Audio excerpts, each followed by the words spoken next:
Introduced. Good morning, everyone. Thank you for coming to our February coffee chat.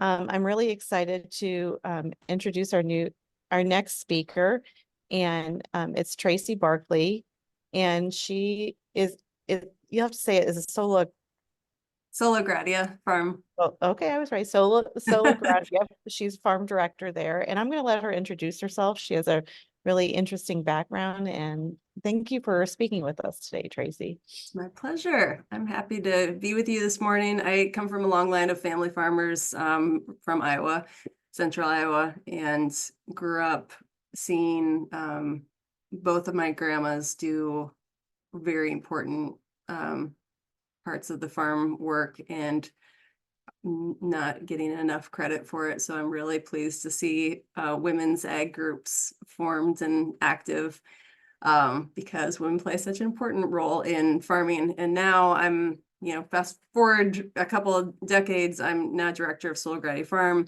which I'll tell you a little bit more about. But it's been kind of a long, windy road. My background's, I'm actually trained as a watershed scientist. So I really care about clean water and rivers and streams, and just know that that's an important resource for everybody. And spent a couple of years working for Illinois EPA, and then also working for Prairie Rivers Network, making sure that clean water is available for everybody. And then ended up transitioning to Sola Gratia Farm. And so I like to say that I went from working on clean water to clean food. So this farm in particular caught my heart. One, it was getting back to my roots, but it was also a small scale farm where we're growing diversified crops and making them available, especially for those that have limited food dollars. So anyway, I have worked in the not-for-profit sphere for like the last 20 years and really like working at the community level and serving people. So it's a little bit about me. And I'd like to, can I just go ahead and share my screen? Get the slides in front of everybody.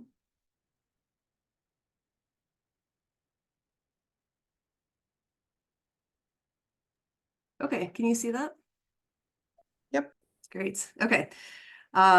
So it's pronounced Sola Gratia Farm. We're a ministry of St. Matthew Lutheran Church. We're in Urbana, Illinois.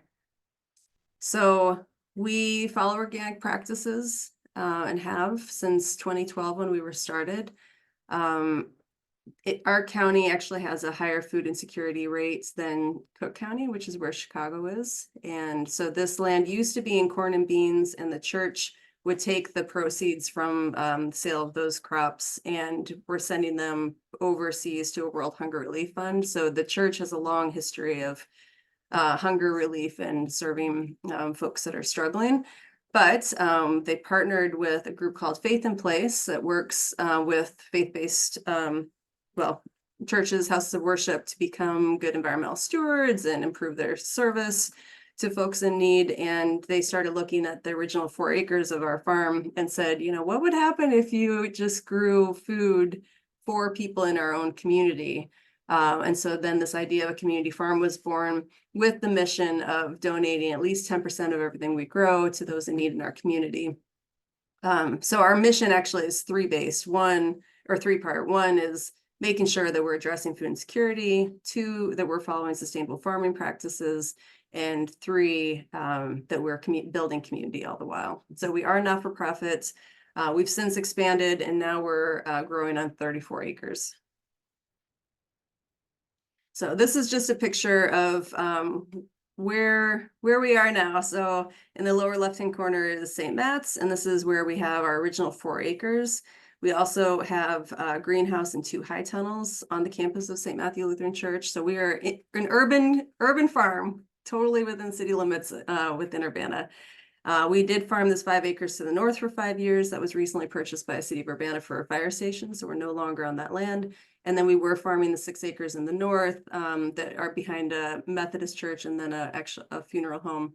And we just finished our last year of farming that land because we were able to buy this 29-acre parcel of land just right around the corner. So again, within city limits, But all of the other parcels were leased land. And so we were limited to only growing annual crops, and a lot of our regenerative practices, we had short-term gains from, but we didn't get the long-term benefits. So now we own this 29 acres, and we'll be doing a lot more long-term intentional perennial cropping, as well as cover cropping, so we get the full benefits. And then the 4 acres, that was our original land, we're turning into an education demonstration farm, because education is a growing area of our farm. We want more people to know where their food comes from, how to grow food, how to make healthy choices. It's also a great place for volunteers to work, for us to do demonstration farming, talk about food security, importance of pollination, intercropping. There's a lot that can be taught. And so we'll have permanent signage in place, walking paths, and have it be more of a public space where people can come and learn more about what we're doing. So I'm going to talk today through the lens of partnerships, because really, I'm a highly cooperative, collaborative person anyway, but what we do wouldn't be possible if it weren't for just a whole long list of partnerships. So I spend a lot of time thinking about, what we do and how to do it the best we can, and then strategically partner with other institutions or organizations with in cooperative ways, so that we're staying kind of in our lane, and we're advancing impacts in our community with folks that are then, specialists and experts in their own area. So we're able to just do a lot more because of these partnerships. So we work with faith-based institutions, many different churches, schools, public health districts, healthcare providers, many levels of government, service organizations, and then not-for-profits.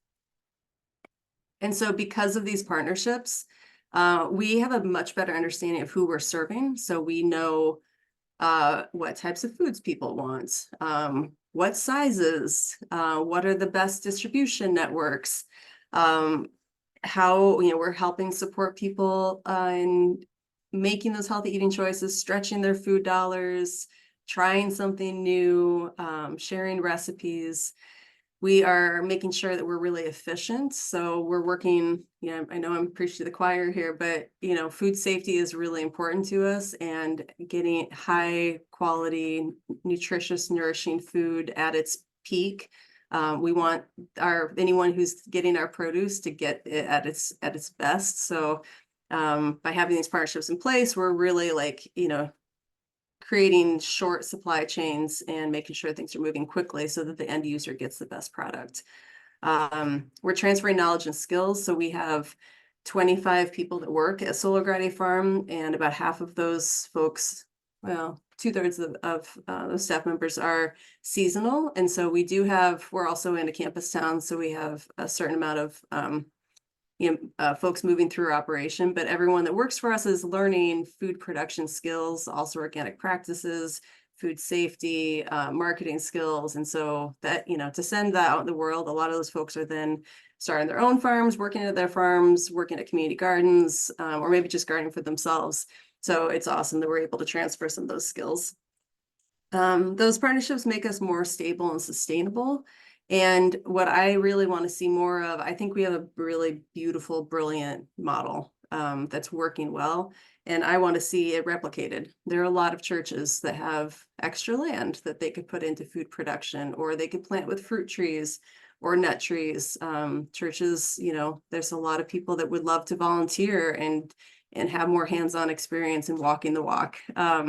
So I think, our partnerships, whether it's working with township government or public health district or a school, these are models that can be replicated and applied elsewhere. So the first one I want to unpack a little bit is just faith-based institutions. So we are a ministry of St. Matthew Lutheran Church, co-founded by a Faith in Place. These are the guiding statements that, if I ever wonder, should we be doing this? I always come back to this: by grace alone, which is what Sola Gratia means. May we share our gifts with the hungry. May we be good stewards of the earth. May we build a community of cooperation and care. That's the whole point of our farm. When I look at who we're assisting through our donations, many of them are faith-based. So this is a pie chart of the pounds of food that we were able to donate in 2023. So it ended up being almost 16,000 pounds of fresh produce. So the partners with the stars are faith-based. So for example, the Free Friday Market is a market that we offer every Friday in partnership with Public Health in front of a small church in our neighborhood. And we're giving out a couple 100 pounds of fresh produce to our low-income neighbors in that neighborhood. Also some hygiene supplies that Public Health District has. Also some preventative health and some wellness programming. So that's working with another church. Wesley Food Pantry is with a Methodist church. Hope Centers run out of Vineyard Church. Jubilee Cafe is a soup kitchen every Monday night that serves about 100 people. And that's run out of United Church of Christ. And then the other is just a couple different partners that are also faith-based. So there's a lot that happens because we're partnering with other church or faith-based organizations. Schools are another one. You know, I think it's always surprising for people to hear that in Urbana, 75% of the kids are considered low income. And so we actually qualify for what's called a community eligibility provision. So that means all of the kids in our school get free lunch. Actually, there's a breakfast program, lunch, after school, and then a supper program. And it's because 3/4 of our kids cannot afford to bring their own foods or to pay for lunch programs. So we are working with our school district, and since some of those kids are getting their best or maybe their only meal at school, we're doing what we can to improve the quality of that meal.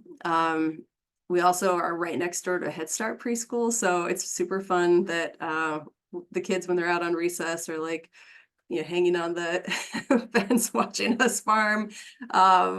And get to see, you know, what broccoli looks like in the field, or what's we're growing popcorn, and you know, our beautiful stripes of beets or a Swiss chard or purple kale. So we've also done some classroom visits so we can do some taste testing with them. We've done some field trips. We also offer monthly free markets in their lobby because everyone that's going to Head Start preschool is by definition low income. So we're offering free produce in the lobby. And then we also have a CSA program where people become members and get a box of weekly produce from us. And so we're piloting a partnership with Head Start so that when parents go and pick up their kids from school, they can just pop over to the farm and pick up a box of fresh vegetables and then go home and enjoy them as a family. We also are doing an annual field trip for all 8th graders. So that's 300 8th graders. So we divided up over 3 days and we had a great time. We did this for the first time this last year. We rotated them through modules talking about cover cropping, seed saving, water science, and then the importance of insects and pollination. We also offer an annual seed starting workshop for the Future Farmers of America Club at Urbana High School. And then we have a lot of tours that we offer through University of Illinois and Parkland Community College. We also get a lot of volunteers from those schools. So it's neat to see students come, and some of the things that they're learning through a textbook or online, they're getting to see in practice at our operation. We also are partnering with Public Health District, both in the Free Friday Market that I mentioned earlier, but also with the farm school program. So we've been working on this for 4 years. Yeah, 4 years now. And it has been very slow, deliberate, careful work to make sure that we have a really strong foundation that will sustain. So we surveyed back in 2020, stakeholders, administrators, teachers, parents, students, food service providers, growers, a whole bunch of different people to say, you know, if we were to develop a farm to school program, what would you like it to look like? And so from that, we designed an action plan, and the implementation has been, you know, a focus a year. So the first year was making sure that we had school gardens at every single school and a gardens coordinator, someone that was taking responsibility for caring for that garden year round, and then also coordinating teachers coming and using the garden. We also hired a farm to school coordinator, so someone that's within the school district that's helping to coordinate farm to school activities. We put together curriculum kits for K through 5, actually pre-K through 5, that can be checked out. And so this is a way, it meets all the classroom standards, and it's a way that teachers can incorporate farm to school. So some of it is like, seed starting, or understanding parts of a plant, or understanding how to read labels, cooking. There's a bunch of different things, but it's a fun way to, and an easy way for teachers to incorporate that into the classroom. What we're working on right now is developing a middle school curriculum, and then also improving the school lunches. So our farm is now selling our produce into the school lunch program. We're also doing taste testing once a month, so kids are trying something new. And exploring what like rainbow carrots are like, or sweet potatoes, or so that's been fun. And we're working, so Urbana schools don't do dining in-house. They actually contract with the food service provider. So it's like working with the caterer, and we're really impressed by what they're taking on with us right now. I mentioned the free Friday markets. We also work with our local hospital, Carl Hospital, on a mobile health clinic. So in the bottom right-hand corner, they have these mobile health clinics. So they're reaching, pockets of lower income residents with mobile services. So they can do like vaccinations, they can do wellness screenings, they can do some initial screenings. A lot of what they're finding is people have diet-related disease like diabetes, hypertension, obesity. And so then they can talk about changes in their diet. And then what they've done is created this mobile market where they're offering a market with all sorts of healthy vegetable or healthy foods, including our vegetables, that then they can prescribe on site. And that's available in 4 different neighborhoods once a week. Then we sell at 2 farmers markets. Our one market is run by the city of Urbana, and one market is run by a not-for-profit called Land Connection. Both markets actually have secured funds through a group called Experimental Station, where they can match link dollars. So if someone's coming to us with food stamps, a link card, and they're swiping for, let's say, $10 to spend at market, each of the market managers is matching. So they might swipe for $10. It can be spent on anything at market, but they're giving them another $10 to spend specifically on fresh fruits and vegetables. Sometimes it's a triple match. So if you swipe for 10, you'd get $30, 20 of that to be spent on fresh fruits and vegetables. So that's important for us as growers, especially with the folks that we're wanting to serve, because we're getting paid for our product, and it's incentivizing purchasing and eating healthy. So we see at the Champaign Farmers Market, for example, over 25% of our patrons or our sales are from low-income patrons that are thrilled to have these extra dollars to be able to eat healthy, because produce, as you know, is expensive. It is perishable, sometimes hard to get. So to have this extra assistance to support healthy eating has been really, really valuable. Then, we just working with service organizations. We're always happy to have volunteers in the field. And so sometimes that's helping us plant or weed, or on the left hand is us cleaning up our pollinator garden. The bottom is us removing stakes from our beds, our tomato beds at the end of the season. Sometimes it's mulching. We've got a whole bunch of different activities. And what's fun is it brings people out into a green space. They're getting sunshine, exercise, doing something different. And then they're learning about food insecurity, growing practices, a number of different things we can fold them into. And then another type of partnership. So I mentioned we have a CSA that stands for Community Supported Agriculture. So we have about over 200 families that sign up to get a share with us each season. And so that means they're coming June through November weekly for a box of what's seasonal, what's in season. And because we already have people coming through for our vegetables, we also partner with other farms to make other products available. So we're supporting other small farms and also supporting our customers, because then they're getting access to mushrooms or fruit or fresh baked bread or honey. We also have had a local meat provider take subscriptions for chicken, lamb, beef, pork, and have it available for pickup with their vegetables. We've also had eggs. We also have a neighbor of mine runs a coffee farm in Nicaragua. So he actually brings his coffee beans back and then has them locally roasted. And we've made those available for our farmers or for our customers as well. And then I know I'm probably a little tight on time, but Solidarity Gardens is, I say this kind of the best for last because this has been such a unique partnership and collaboration. So when COVID happened in the spring of 2020, we just saw a lot of people very concerned about their food supply. And we saw a lot of people gardening because one, there was more time, it was time outside, it was also doing something to support future, future food supply. And so just noticing that that was a natural response for a lot of people is to like start planting those seeds or expanding the garden or working at a community garden. We decided to really capitalize on that. Like, let's make sure that we're getting as much fresh food into gardens as possible, also with the intent of having more food available for people that had limited food dollars. So we started Solidarity Gardens, and it's our farm was supplying seeds, starts, technical support, mulch, compost for people that wanted to start their own gardens or expand gardens. The Park District opened up several thousand more square feet in community garden space for people to grow on.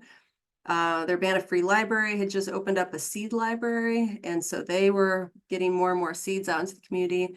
Cam Township already was working with the poorest of the poor in our community, and so they knew who needed and wanted fresh vegetables, so they were coordinating getting the vegetables that were harvested from the gardens to people in need. And then Channing Murray has a restaurant, and they were taking some of the donated produce and turning them into soups or wraps for people that that needed food. So we've done a lot since 2020, and the program just keeps expanding. And I think I've covered most of this, but I wanted to point out that we've gotten 13,000 pounds of produce, additional produce out into our community because of this. We have a lot of volunteers that are engaged. So people that naturally garden, a lot of people just like to grow and they don't actually need to eat all the food that they grow. So it's really nice that they have a place to put it. Our farm hosts, upper right-hand corner, our farm hosts a drop-off site. So we have coolers that we check 3 times a day. So for gardeners that have extra produce, they just drop it in the cooler and then we work it into our donations. So we're donating 5-6 days a week to, soup kitchen, a pantry, the food bank. So gardeners can just conveniently drop it off and then we'll work it into, getting it to the end user. We have a lot of immigrants in our community. And so we opened up a number of free plots for immigrant gardeners. And a lot of those immigrants are coming with seeds. So they're growing crops and food that they, are accustomed to. And then the only thing, when I talk about partnerships, I always want to say that it is a lot of work to keep, honing those partnerships and making sure they're still relevant. So we're every winter, we always do an exercise of, evaluating every partnership and are these still working for us? Are we getting out of it what we need? Are we giving what our partners need? If we have a need, sometimes we'll just put it out there. Is anyone doing this, or does anyone have this to offer? A lot of the partnerships happen because of either our reputation and just being present in the community or word of mouth. The attributes that really matter for us in keeping these good, healthy, impactful partnerships in place are making sure that, there's mutual trust and respect. We're communicating well. We have a shared vision of what we're trying to accomplish. And of course, like complementary skills and strengths. And then also that we have, a lot of different types of people that we're bringing into the fold and also that we're serving. And then I always like to say that, it's not a failure if it doesn't last forever. Sometimes, partnerships can be ephemeral and, are just, serve a need when it's there, and it's fine to say this isn't working anymore. So with that, I think I probably am out of time, although I will just say, one, I'm happy to answer questions, and then I didn't start with this in the beginning, but I wanted to share that I am in Washington, D.C. right now with the Illinois Stewardship Alliance and with the National Sustainable Ag Coalition. And so we're out here talking to our elected officials about the Farm Bill. And so it's a natural thing to say, you know, this is another level of partnership we're really proud to be a part of. And so we're here. I met with Representative Budzinski this morning. I meet with Senator Durbin at noon. We're meeting with Representative Boss, Representative Miller, Representative Jackson. You know, I think there's like 15 different meetings happening today. And so we're here making sure that the Farm Bill, one, moves forward. We can't wait. The last time it was passed was 2018, and a lot has happened since then. COVID has happened. We learned a lot about what's working, what's not working. We also have wild weather that's happening and is making a lot of farms really vulnerable right now. And specifically, I'm talking to the points of more conservation on the farm, so we have more resiliency in the face of this wild weather, and that we're making sure that small specialty crop farms are represented and working for everybody, because we need a farm bill that really reflects, you know, a lot of diversity in Illinois, and it's increasing. So it would be nice to have a farm bill that recognizes, you know, not only the row crop growers, but the orchards and the vegetable producers and those that are growing fiber plants. And, you know, there's a lot to be represented, and we need a farm bill that reflects it. So with that, I'll stop and answer any questions you might have.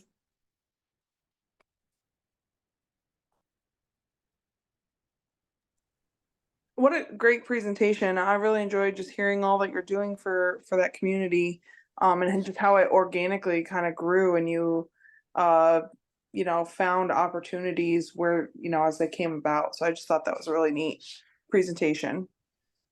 Thank you. Appreciate it. I love it. I love my job. I'm really grateful to be able to do what I do. Did you enjoy the specialty grower conference last week? It looked like it was a really good conference. I did, and I have to say, well, there's a couple of things. One, you know, it used to be 3 conferences, and now that it's the Farmers Market conference and Specialty Crops conference and the Farm Bureau's local conference, like to have them all 3 together, I think it makes it so much richer.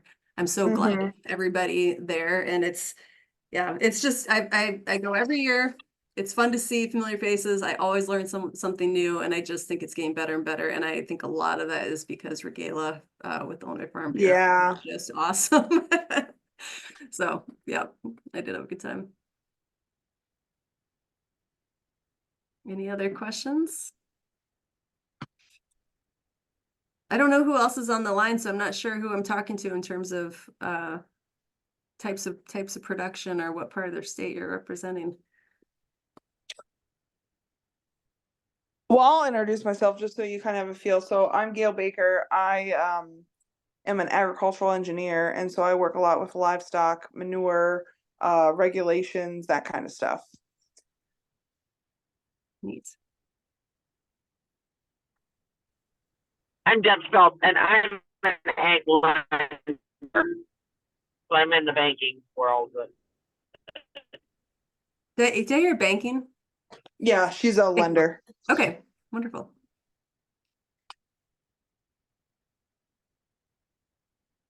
My dad's a banker. He's retired now, but he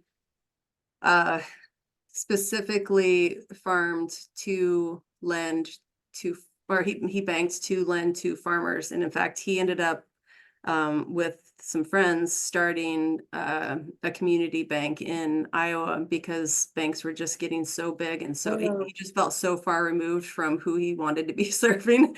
And so he ended up opening a series of community banks to keep, you know, those connections in place. That's great. That's awesome. I'm in a small community bank as well. It's hard, isn't it?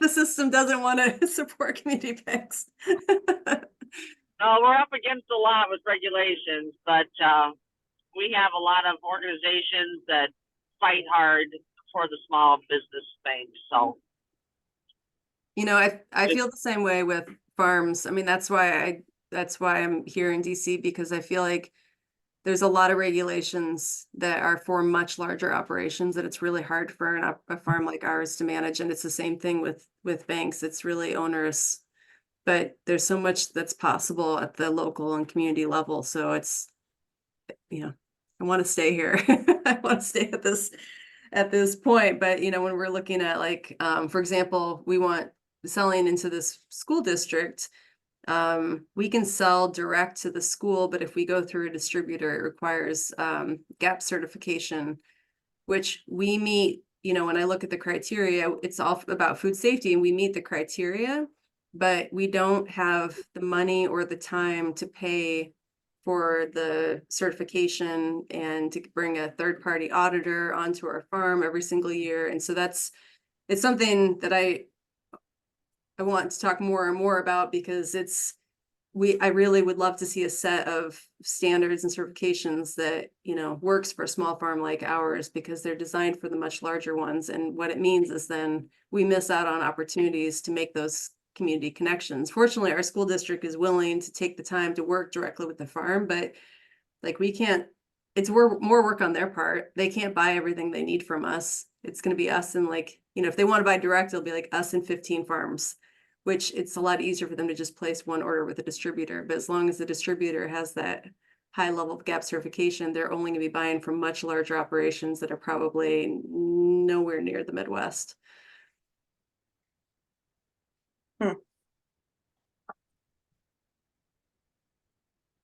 I'll get off my soapbox. I could go on about that. Well, since I'm out here, is there anything that you're looking for in the Farm Bill that you're really hoping to see stay or advance? Honestly, I'm with you. I just like to have one. What was your feel from some of your meetings? Are we looking at 2024 or are we thinking it's going to be 2025? So I've only met with Representative Bazinski so far. I'll have a better feel by the end of the day. Okay. I don't think anybody on the ground thinks we can wait, but we're pretty far apart and it needs to be moved forward in a bipartisan way. So there's going to have to be some concessions to move forward. Yeah, it just doesn't seem like, and I hate that they're using the election year as an excuse. Like, this is too important, but yeah, it is what it is. Well, and what I keep saying is, you know, for a piece of legislation like the Farm Bill, it's not a special interest bill. Like we're all eaters. It's really important. It's really important for every single person that we have these protections in place. And it's, you know, I've mentioned to Representative, she mentioned, you know, it's also a national security issue. And, you know, if you look at the National School Lunch Program, it is a Department of Defense program. Like the nourishment, nutrition of our kids and having healthy families is really, it's important in all aspects. But, you know, there's a long, I don't know, 60, 80 years ago that was considered a national security issue, that we had a healthy population. Yeah. Yeah. We could call your representatives about that. Yeah, call your representatives. I think that is the most important part, is that constituents are calling their representatives. And Jill, we started, you know, our conversation earlier of just, you know, how it's really important that people know how to navigate the system. But I think what I've learned, and I was definitely shy on this at first, but everybody that is an elected official is a very real person, and they're doing it because they want to serve their communities back home, and they believe in something, and they have a lot of hope. You know, they're hopeful people, but they need to be hearing who they represent and that why their work matters. So I know it feels awkward to call your representative and it feels very formal, but it's really as easy as saying, you know, I'm calling because I'm a constituent and I care about this issue, and I really want for you to support movement on this. Or, we need a farm bill now because these programs, if they don't last, means my farm might close or my kids won't get what they need at school, or, it's important to make those calls. Well, thank you, Tracy. It was really interesting, and I love that you helped get the gardens in all the schools, because I think that that's like a great opportunity for the kids who may not have that outdoor space to be able to do that, and to help them learn skills and to where their food comes from. It's just really interesting how many kids just don't understand, and if you try to make the lunches better, because I know like many schools it's food, but it's not Not healthiest. delectable. Although, I I don't mean, know. it checks the boxes for health. Right. It has to legally, but either it doesn't taste great and it's just being thrown in the garbage, or it's like, it's not long lasting nourishment. Have you seen any other areas in Illinois replicate your program or Well, so replicate parts of the program? I mean, in I think central you have a Illinois, great thing going on there. in central Illinois, Lincoln School District, they have in-school dining service where they're cooking their own, but they do a lot of scratch cooking and sourcing locally from farmers. It's really different. I mean, about half of the school districts hire caterers, essentially food service providers, and half are doing in school. And so it's a very different way of going about it. But I think it's the old school way. I mean, that's like, I grew up with, I knew my lunch ladies, and they were sourcing locally. I know Prairie Farms milk is still served throughout Illinois, so milk's a good example of a locally produced product that's in schools. But I think with consolidation and these big supply chains, it's just gotten harder and harder. To get, and in COVID, I think we saw those long supply chains were didn't work for everybody. And so it would be, and unfortunately, a lot of schools have gotten rid of their cafeterias. So it's like a whole nother level of infrastructure investment to get back to scratch cooking in the schools. But, I still garden, I still freeze, but I am seeing, the generation behind me and even a lot of people my age just are not, it's, that knowledge of how to cook, how to grow, how to preserve, it's getting lost quickly. So for kids to have a school garden where they see the magic of putting a seed in the soil, caring for a plant, pulling that beet out, or harvesting a tomato, those are the connections that if they start early, hopefully it'll inspire, those kids should be empowered then to have a little more control over their food supply. So kids' minds, the minds close quickly and as they age, but if we start with them when they're young, there's a great opportunity there. I know you all know this. I'm not saying anything new. I didn't know that schools have gotten rid of their cafeterias or their ability to be able to like cook their food. That's crazy. Yeah, I mean, our school district, it's needed space, and if they're not using it, there are so many other uses for them. It's also a lot to maintain in terms of the appliances and the hoods and safety. Yeah. So every school district is a little bit different, but that's hard if you've already gotten rid of your kitchen and then you have to go put it back in. There's also a lot of disposable, even just having something like dishes and trays, that's a whole nother purchase effort. A lot of them have just gone to styrofoam, throw away everything. Oh, that's unfortunate. Because it's expensive. You have that continued expense, and then it's just training kids to just waste, right? Yeah. So are the school districts just like bringing in the food in like hot containers, or making the food off site? Is that what they're doing? So a lot of them are, the food is made in an offsite location and then they bring it in and have it on warmers or they're reheating it. And so that's, one of the hardships that we have moving forward with our Urbana School District and getting more scratch cooking in place is that the food service workers, for a long time, it's been scoop and serve or heat and scoop and serve. So there's no skills in that.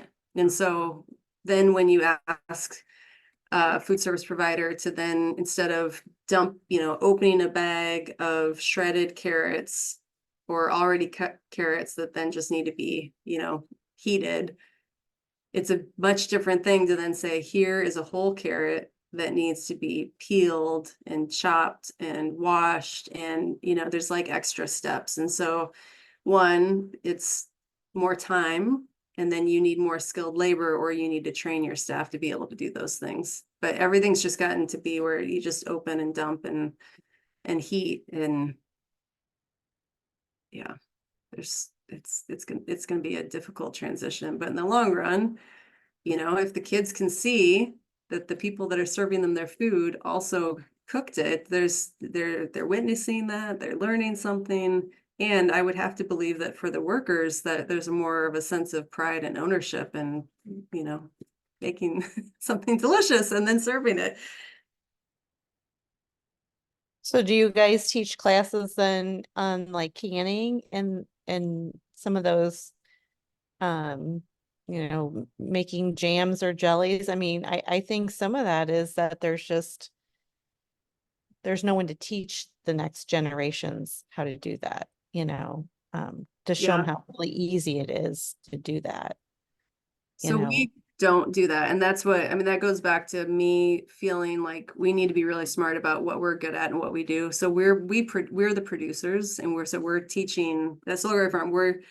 We're producing the food and teaching how to grow the food. And then in terms of the preparation, like we have a lot of conversations at market and our CSA customers and about like what I would do with this beet or like how I prepare it. But in terms of like the actual cooking demonstrations or teaching, we don't have a certified kitchen. And so we've partnered with a local restaurant. We've partnered with the public health district. We partnered with Extension because they have access to certified kitchens and then are more squarely in place for the cooking instruction.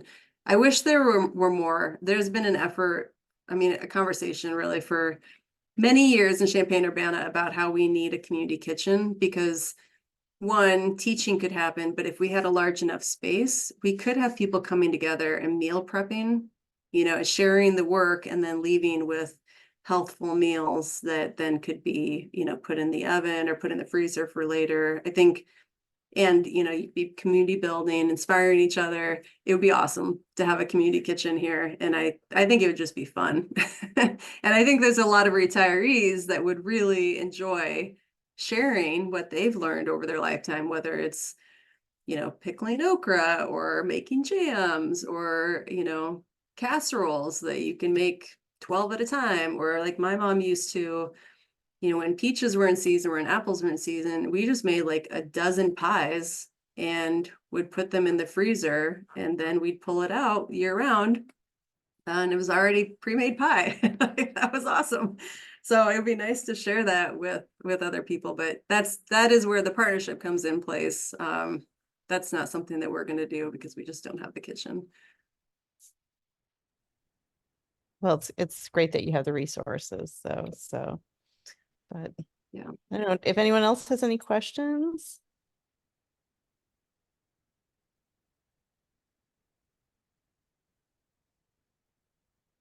Nice being here with you this morning.